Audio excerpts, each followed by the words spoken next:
Jadi bayangkan misalnya kalau proses pemaksulan Gibran itu mulai dibicarakan di parlemen dan pasti akan dibicarakan.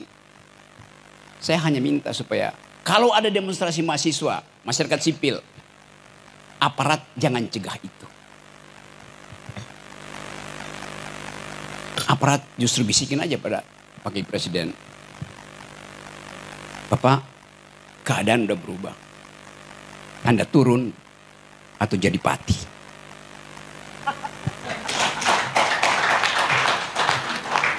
Itu menyelesaikan banyak hal. Lebih efisien daripada minta proses DPR kirim ke Mahkamah Konstitusi balik ke MPR. Itu tukar tambahnya panjang. Jadi pati bisa terjadi dalam beberapa minggu. Ketika tadi keadaan ekonomi yang tidak mungkin dipulihkan dalam waktu dekat dengan kemarahan. Ini saya nggak tahu, saya mau cek betul, benar nggak ini? Saya ini mendua melihat Pak Bung Rocky Gerung ini. Saya banyak dikritik katanya setelah Pak Prabowo jadi presiden. Rocky Gerung cuma kritiknya ke Pak Jokowi saja, padahal katanya dia jadi oposisinya kepada presiden. Tapi tadi kata Pak Ganda, Pak Prabowo selalu mempersoalkan kenapa tiap hari Rocky kritik Pak Prabowo terus. Nah yang benar yang mana? Yang mari coba kita dengar dulu. Oke, supaya kritik saya terdengar lebih nyaring, saya naik di panggung aja. Saya lupa mengkritik Prabowo, padahal dia banyak salahnya. Kesalahan pertama Prabowo adalah menjanjikan 6.000 mobil SMK. Karena orang protes saya, kenapa enggak kritik setajam kritik pada Jokowi? Oke. Kesalahan kedua Prabowo, di kantongnya tidak dia keluarkan 11 triliun itu. Kesalahan ketiga Prabowo, dia hamburkan APBN untuk bangun IKN. Fair enough? Jadi kalau mau sama ya begitu. Dan kesalahan keempat Prabowo adalah dia diduga keras memalsukan ijazahnya. Itu jawabannya. Jadi kenapa terus menerus Jokowi jadi sasarannya? Karena saya anggota kami, bukan anggota kamu. Kami artinya kapasitas mikir. Kami dihidupkan oleh satu ide, turunkan Jokowi. Saya tidur clear soal itu. Sekarang Jokowi bukan lagi penguasa, maka kami harus bubar. Logikanya begitu? Tidak. Jokowi sudah turun, tapi kejahatannya masih hidup. Itu soalnya. Jadi apa ya peran kami hari ini? Bukan lagi turunkan, penjarakan. Yang bilang itu siapa? Pak Gatot, Hersu, Rocky Gerung, Antoni. Tidak, emak-emak yang bilang itu. BEM yang bilang itu. Buruh yang bilang itu. Tadi Ubed kasih kritik bahwa mahasiswa yang bisa diandalkan untuk memulai perubahan itu. Buruh kurang. Fakta minggu lalu, Jumhur teriak keras dan semua sosial media. Kalau PPATK masih mengunci rekening, buruh akan melakukan narik uang. Tiba-tiba dalam 32 jam saya hitung dibatalkan itu karena suara dari Jumhur Hidayat. Jadi jelas keadaan ini memungkinkan kita mengatakan semua suara kami itu relevan karena di dalam organisasi ini ada yang berpikir tajam. Indrajit ucapkan satu upaya untuk melihat prospek global politics. Mulyadi menerangkan dengan bagus apa sebetulnya sumber kerusakan kita. Antoni mengucapkan dengan fasih data-data yang memungkinkan Kita tahu bahwa pada akhirnya akan ada crash. Kapan itu?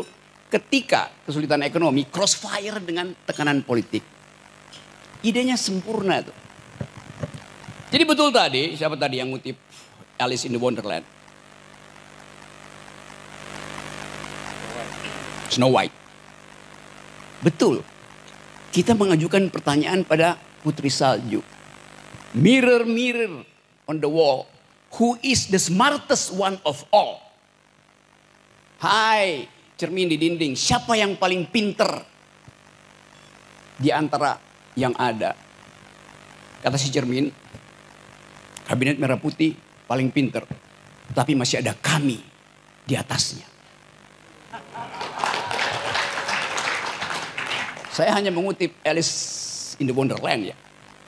Bacaan anak-anak saya, bacaan saya waktu masih anak-anak. Karena yang diterangkan oleh Antoni, diterangkan oleh Indrajit, diterangkan oleh Mulyadi, diterangkan oleh teman-teman semua itu menunjukkan kualitas berpikir kita yang gak ada dendam pada manusia, tapi kita dendam terhadap kebijakan yang dibuat oleh beberapa manusia. Ada yang kutip tadi soal Puyi, anak kecil yang kemudian jadi raja di Cina tuh, dan itu yang menyebabkan kerajaan Ming itu tumbang. Tapi untung wajah anak kecil itu kita tidak lihat di ruangan ini. Kosong.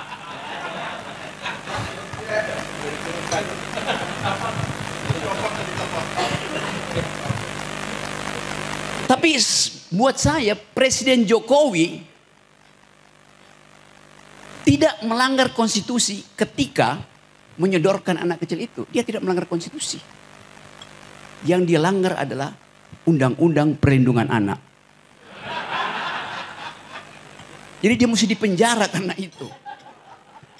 Menyuruh anak-anak bermain di wilayah orang dewasa itu melanggar Undang-Undang Perlindungan Anak.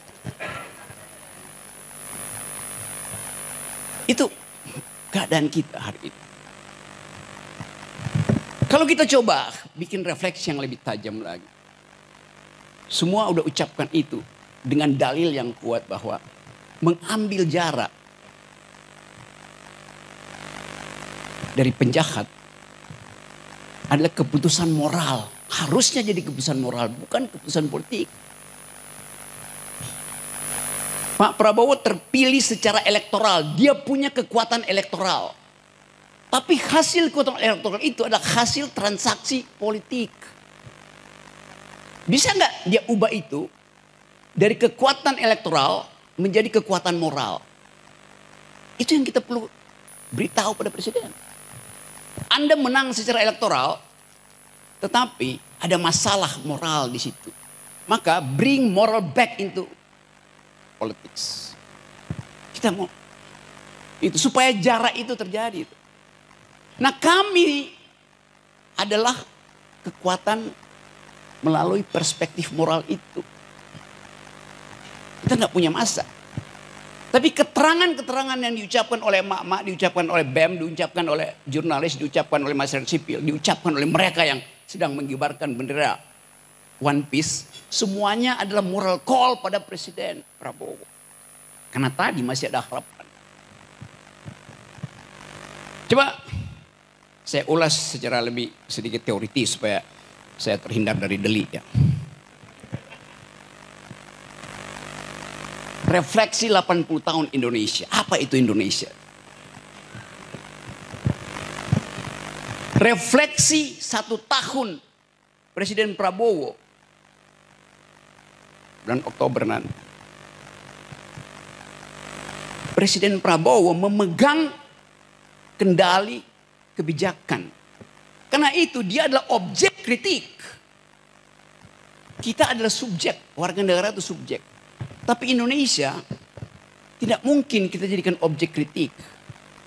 Karena dia ada dalam kedudukan objektif yang tidak kita kuasai. Kebijakan adalah objek kritik kita karena kita kuasai.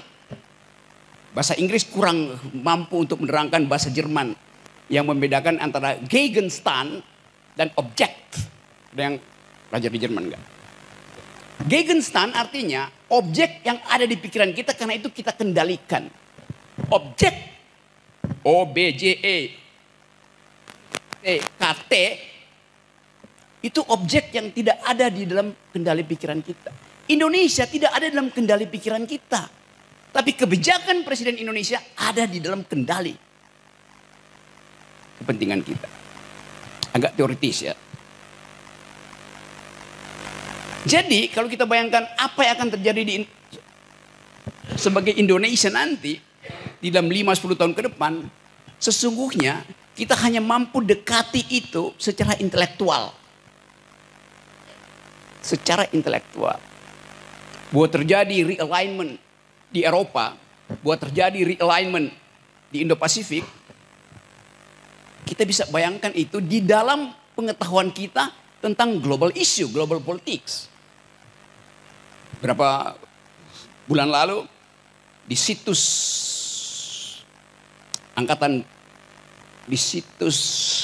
pemerintah Amerika ada negara baru yang dideklarasikan secara virtual, namanya Sunda Baru. Jadi Amerika mencoba memetakan secara virtual harus ada negara baru yang di dalam konsepsi dia ada di dalam genggaman dia. Dia sebut Sunda Baru.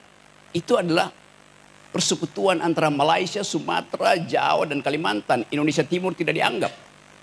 Jadi artinya tadi yang disebut tadi potensi secesionism, potensi federalisme ada di dalam pikiran para strateg hubungan internasional di Amerika.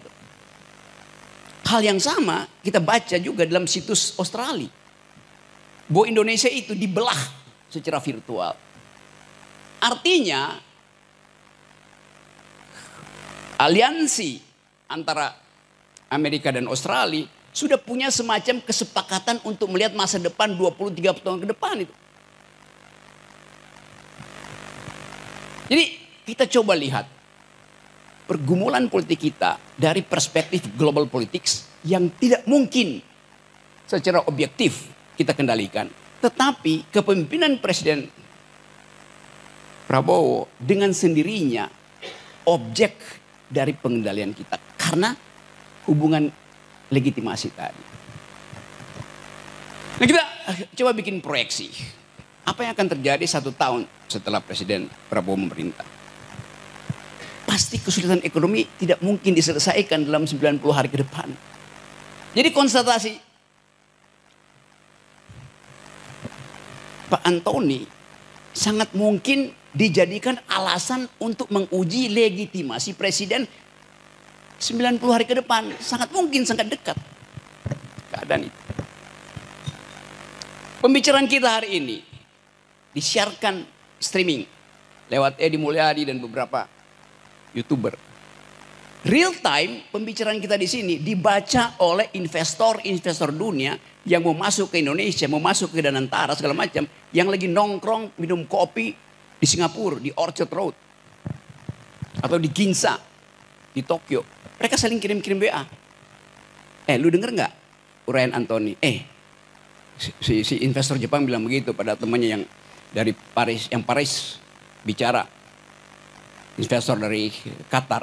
Gile tuh, kami tuh mengulas dan mengulit secara tajam. Berarti ada masalah besar di situ. Real time kondisi investasi itu udah berubah. Setelah Antoni ngomong, setelah Indrajit ngomong, Sri Mulyadi ngomong. Jadi bayangkan misalnya, keterangan 3 akademisi bisa membatalkan niat investasi dari mereka yang udah parkir uangnya di Singapura, tinggal menunggu. Apakah Prabowo mau mengambil moral call untuk menyingkirkan pengaruh Jokowi? Itu ditunggu investor detik ini, real time. Begitu dunia interconnected. Tidak ada isu yang tidak diketahui oleh internasional. Sementara kabinet mesti tunggu mingguan untuk bersidang. Jadi kita lihat kecepatan informasi itu adalah alat revolusi yang paling memungkinkan. Tapi sekali lagi kita punya semacam keinginan untuk ya Pak Prabowo selesaikan dong problem-problem di masa lalu itu. Election bisa berbeda dengan decision. Prabowo memenangkan election, tapi decision-nya itu ditunggu justru. Anda punya kapasitas karena hasil elektoral. Sekarang Anda punya kapasitas juga untuk menunjukkan jarak moral Anda dengan rejim sebelumnya. Kan simple logic-nya seperti itu. Jadi teman-teman, kita tahu bahwa keadaan ekonomi kita betul-betul ada di dalam kondisi yang dengan sedikit picu kecil ambruk. Soal tadi, soal kepercayaan. Apalagi kepercayaan mak-mak. Disebutin 5,12% growth. Dengan susah payah pemerintah menerangkan itu memang benar. Tetapi Bima Yudhistira dari Selius mengirim surat ke PBB. Dan PBB menjawab, oke, kami akan riset kembali 5,12 itu masuk akal apa tidak. Investor yang saya ceritakan tadi yang sekarang lagi ngopi di Orchard Road itu nggak perlu nunggu PBB jawab. Dia tahu bahwa kami lebih dia percaya daripada hasil sidang kabinet.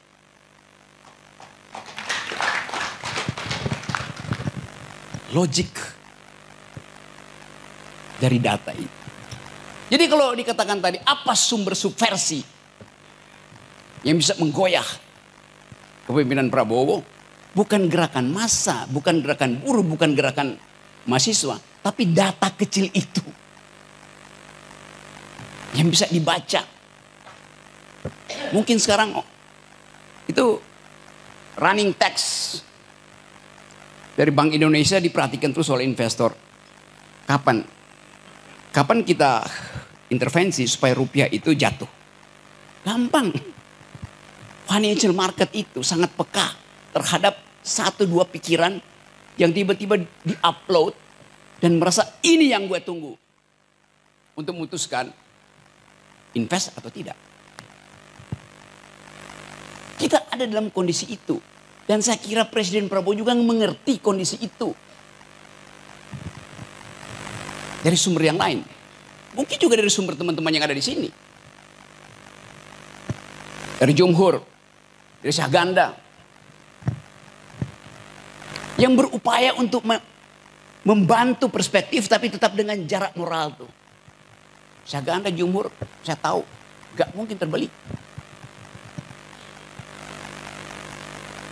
Jadi kecurigaan itu betul-betul harus kita pastikan hasil analisis rasional kita. Ya saya tahu orang mengatakan Rocky Gerung itu pesimis terus. Sementara kabinet, menteri-menteri bilang harus optimis. Oh ya, saya pesimis yang rasional. Kabinet optimis yang irasional.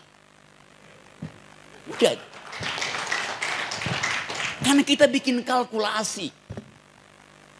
Jadi sebetulnya kalau Presiden Prabowo mendengar uraian di sini, dia harusnya punya moral call untuk mengatakan saya paham apa yang diucapkan oleh kami dan itu yang saya inginkan. Tapi tolong bersabar Pak Gatot, tunggu momentum. Tolong bersabar Said Didu, tunggu siasatku. Tambahkan sabarmu Pak Lanyala, karena aku lagi menyusun strategi. Saya membayangkan Prabowo bicara itu di dalam hatinya. Dan kesempatan seperti ini jadi pengukur antara siapa yang menginginkan Indonesia bertumbuh di dalam pengetahuan, bertumbuh dalam keadilan, dan siapa yang hanya mengendus-ngendus jabatan dan berupaya untuk menempel pada kekuasaan. Jadi bagus betul hari ini ada refleksi. Dan kita tahu bahwa setiap refleksi tidak harus menghasilkan aksi. Tidak harus menghasilkan aksi. Tapi refleksi yang bermutu hanya didasarkan pada kemampuan kita dan keinginan kita untuk membuat aksi itu tiba secara mendadak. Nah, kemendadakan itu yang saya duga ada di dalam banyak kelompok. Kelompok jurnalis sedang mempersiapkan kemendadakan. Teman-teman dari RRT ini juga lagi mempersiapkan kemendadakan. Para purnawirawan sudah mempersiapkan kemendadakan itu. Pati adalah pintu pertama untuk kita pahami bahwa satu persoalan lokal bisa jadi urusan nasional. Kenapa? Karena kondisi objektifnya sama. Yaitu harapan daerah untuk diguyur lewat dana-dana pusat tidak diperoleh. Faktanya memang begitu. Udah bertahun-tahun sebetulnya kasus itu. Tetapi begitu arogansi si bupati itu dimunculkan, maka masyarakat Jawa Tengah yang biasanya nerimo berubah menjadi ngamuk. From nerimo to amok. Kondisi ini ada di kita, laten di kita. Sebagai masyarakat yang dihina, disiksa oleh ketidakpastian. Kita disiksa oleh ketidakpastian karena menunggu tadi. Kapan Presiden Jokowi berjarak? Itu namanya siksaan. Nah, kalau siksaan itu tidak dijawab dalam 2 minggu ke depan, maka saya bikin analisis bahwa ada sesuatu yang sedang bergejolak yang akan muncul dan tidak bisa lagi didiskusikan. Parlemen jalanan. Fakta itu ada di kita. Siapa yang menurunkan Presiden Soeharto? Berapa orang? 20.000 orang. Mahasiswa duduk di atas Gunung Kura-Kura. Dan Presiden Soeharto mengerti bahwa dia sudah selesai. Itulah antropologi politik kita. Pati itu 10.000 mungkin. Jadi bayangkan misalnya kalau proses pemaksulan Gibran itu mulai dibicarakan di parlemen dan pasti akan dibicarakan. Saya hanya minta supaya kalau ada demonstrasi mahasiswa, masyarakat sipil, aparat jangan cegah itu. Aparat justru bisikin aja pada Wakil Presiden. Bapak, keadaan udah berubah. Anda turun atau jadi pati.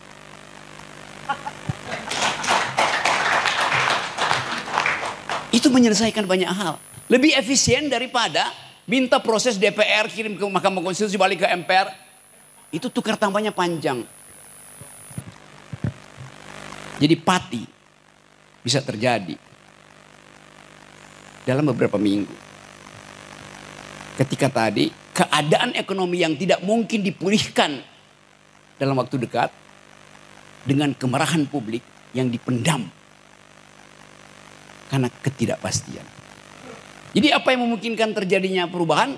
Karena ketidakpastian itu sekarang ada di kafe-kafe dibicarakan tadi oleh Gen Z itu yang merasa bahwa potensi kami untuk membayangkan Indonesia terhalang oleh adanya si anak kecil itu. Dan itu sangat sosiologis. Jadi ini kesempatan kita untuk menyusun kembali energi moral kita untuk satu waktu mengatakan bahwa harus ada yang dipenjara. Terima kasih. Clear ya, ada solusi.